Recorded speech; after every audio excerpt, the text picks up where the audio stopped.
ഒരു നിരന്തരനായ സഹാബിക്ക് വല്ലാത്തൊരാഗ്രഹം, മുത്തുനബി സല്ലല്ലാഹു അലൈഹി വസല്ലം തങ്ങൾക്ക് എന്തെങ്കിലും ഒന്ന് എനിക്ക് കൊടുക്കാൻ കഴിഞ്ഞില്ലല്ലോ, നബി തങ്ങൾക്ക് എന്തെങ്കിലും ഒന്ന് ഹദിയ കൊടുക്കണം. ഒരു ദിവസം അദ്ദേഹം പകലന്തിയോളം പണിയെടുത്ത് ലഭിച്ച കുറഞ്ഞ നാണയങ്ങൾ അതുകൊണ്ട് കമ്പോളത്തിൽ നിന്ന് കുറച്ച് മുന്തിരി വാങ്ങി അള്ളാഹുവിൻ്റെ ഹബീബിൻ്റെ സവിധത്തിൽ കൊണ്ടുവന്നു.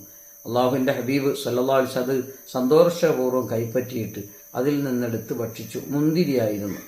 പൂർണ്ണമായും ഭക്ഷിച്ച് സുബ്ഹാനല്ലാഹ്, അയാൾക്ക് വല്ലാത്ത, ആ സഹാബിക്ക് വല്ലാത്ത സന്തോഷമായി. അദ്ദേഹം സന്തുഷ്ടനായി തിരിച്ചുപോയി. സഹാബത്തിനാകമാനം വ്യഥയായി. കാരണം എന്ത് സാധനം ആര് കൊണ്ടുവന്ന് കൊടുത്താൽ അതിൽ അല്പെടുത്തിട്ട് ബാക്കി സ്വഹാബത്തിന് വീതിച്ചു നൽകുന്ന മുത്തുനബി പതിവിന് വിരുദ്ധമായി പൂർണ്ണമായത് ഭക്ഷിച്ചു. സഹാബത്തിനൊന്നും കൊടുത്തില്ല. സഹാബത്തിൽ ചിലർ അള്ളാഹുവിൻ്റെ ഹബീബിനോട് സംശയം ഉന്നയിച്ചു. അള്ളാഹുവിൻ്റെ റസൂൽ സല്ലല്ലാഹു അലൈഹി വസല്ലം തങ്ങൾ പറഞ്ഞു, അദ്ദേഹം കൊണ്ടുവന്ന മുന്തിരി വല്ലാതെ പൊളിക്കുന്നതായിരുന്നു. അദ്ദേഹത്തിൻ്റെ മുന്നിൽ വെച്ച് ഞാനത് പ്രകടിപ്പിച്ചാൽ അദ്ദേഹത്തിൻ്റെ മനസ്സ് വേദനിക്കും. അതുകൊണ്ടാണ് ഞാനത് പൂർണ്ണമായി ഭക്ഷിച്ചത് എന്ന്. സുബ്ഹാനല്ലാഹ്, ഇതാണ് മുത്തുനബി സല്ലല്ലാഹു അലൈഹി വസല്ലം.